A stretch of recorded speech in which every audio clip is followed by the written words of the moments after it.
पाकिस्तान तहरीक इंसाफ के लिए काफ़ी मुश्किलात है, क्योंकि हम ये चेक कर रहे थे कि इससे पहले जो 9 मई के हवाले से JIT रिपोर्ट है वो भी इमरान खान साहब को इम्प्लीकेट करती है। 14 FIRs हैं इमरान खान साहब के खिलाफ 9 मई के हवाले से, प्लानिंग के इल्ज़ामात और इस तरह की चीज़ें हैं। और जो दीगर ख़वातीन हैं और दीगर जो अफराद हैं, 103 अफराद हैं जिनके बारे में बताया गया है कि 9 मई के हवाले से जिनका ताल्लुक PTI से बताया जाता है। बहुत बड़ी प्रॉब्लम पाकिस्तान तहरीक इंसाफ के लिए शुरू हो चुकी है, क्या कहेंगे आप? मैं बस एक छोटी सी चीज पढ़ दूं।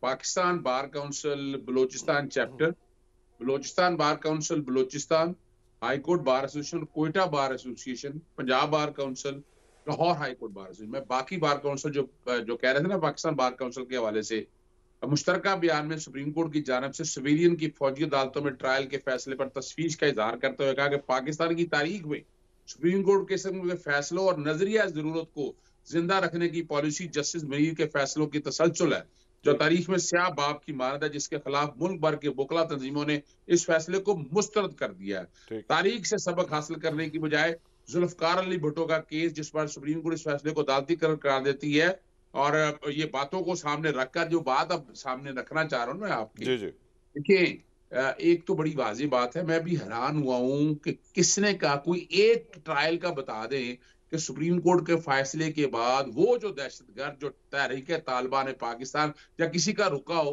हवाई बातें नहीं करनी चाहिए, रिकॉर्ड के ऊपर चीजें आनी चाहिए। और एक सवाल तो किसी ने कहा नहीं, इतना पुराना फैसला था, इस पे आज तक अमल दरामद नहीं हुआ, किसने रोका हुआ था इस पे अमल दरामद? और सबसे अहम जो बात है, देखिए मैं बड़ा हैरान हुआ हूं जस्टिस सरदार तारक मसूद साहब की, वो बुनियादी हकों को अहमियत ही नहीं दे रहे।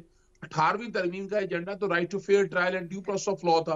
अब तक 9 मई से अब तक जितने वाकये थे दहशतगर्दी की कोटों के अंदर था, हमने 6 महीने ऐसे ही गुजार दिए। इसका ट्रायल वहां शुरू किया होता तो अब तक तो कंक्लूड हो गया था।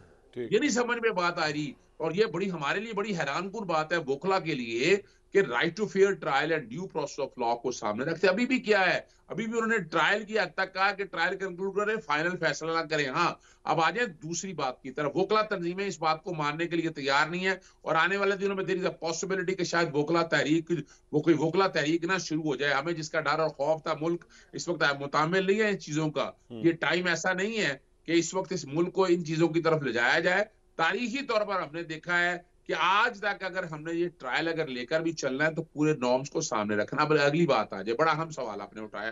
5 जजेस थे पहले, और 5 जजेस का फैसला 5 जजेस ने बदल दिया। अच्छा, मैं अभी वो ऐसे तो कह दिया कि ये कमेटी, किसने कहा ये कमेटी का फैसला है? जस्टिस एजाजुल एहसन जो कमेटी के मेंबर हैं, उनके एतराजात खत की शक्ल में रिकॉर्ड पर आ चुके हुए हैं। और मैं बताता चलूं आपको, इसका जवाब मैं देने लगा हूं आपको। आपको याद है हर स्टेज के ऊपर आता था फुल कोर्ट बनाए, फुल कोर्ट बनाए, फुल कोर्ट बनाए, यानी हर स्टेज के ऊपर।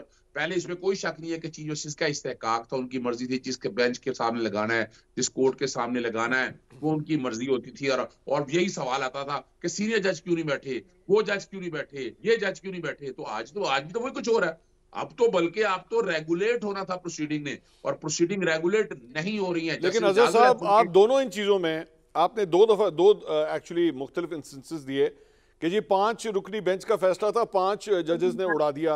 सर 5 जजेस ने तो नहीं, जो बेंच है वो 6 रुकनी है, बेशक उसमें एक वोट उसके अगेंस्ट है, लेकिन ऑब्वियसली जो फैसला कहलाएगा वो पूरे बेंच का कहलाएगा। वो ये नहीं कहा जाएगा जी 5 जजेस ने दिया, एक बात। और दूसरा जो कमेटी है, सर एक मिनट सुन लीजिएगा, और जो कमेटी है वो 3 रुकनी कमेटी है। अगर उसके अंदर 2 जजेस एक रोस्टर बना रहे हैं या बेंच तश्कील दे रहे हैं, तो जाहिर बात है उधर भी मेजॉरिटी विल सक्सीड। तो ये किस तरह कहा जा सकता है कि उस एक्चुअली प्रैक्टिस को फॉलो नहीं किया जा रहा? देखिए ना, जस्टिस एजाजुल एहसन का जो खत है वो जवाब है इस बात का। अगर तो कमेटी, वो तो लिखा हुआ है कि कमेटी ने फैसला कर दिया।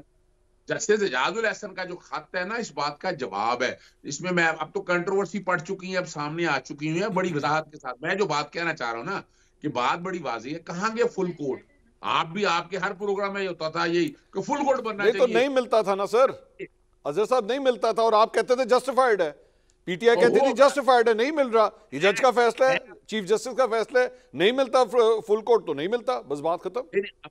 अब पहले चीफ जस्टिस होता था, अब 3 लोग हैं ना, 3 जजेस है ना, 3 जजेस में मेजोरिटी की तो बात ही नहीं है। जस्टिस एजाजुल एहसन ने सवालात उठा दिए हैं। अब फिर सीनियोरिटी वाले जजेस नहीं शामिल हैं। जितने जजेस का बेंच बनाया गया है ना, देखिए इस पे तहफ़्फ़ुज़ात हैं, वो रहेंगे। मैं पहले भी हम ख्याल बेंच के नुक्ता नज़र को नहीं मानता था, पहले हम ख्याल लेकिन बेंच बनता था।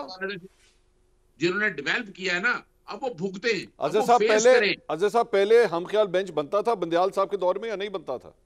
ओहो, मैं तो पहले भी मानने के लिए तैयार नहीं था। अब है? चूंकि इन्होंने इन्होंने वो पॉइंट ऑफ व्यू डेवलप कर दिया हुआ है। अच्छा अब मुझे सिर्फ इतना बता दें, अब मैं छोड़ दूं।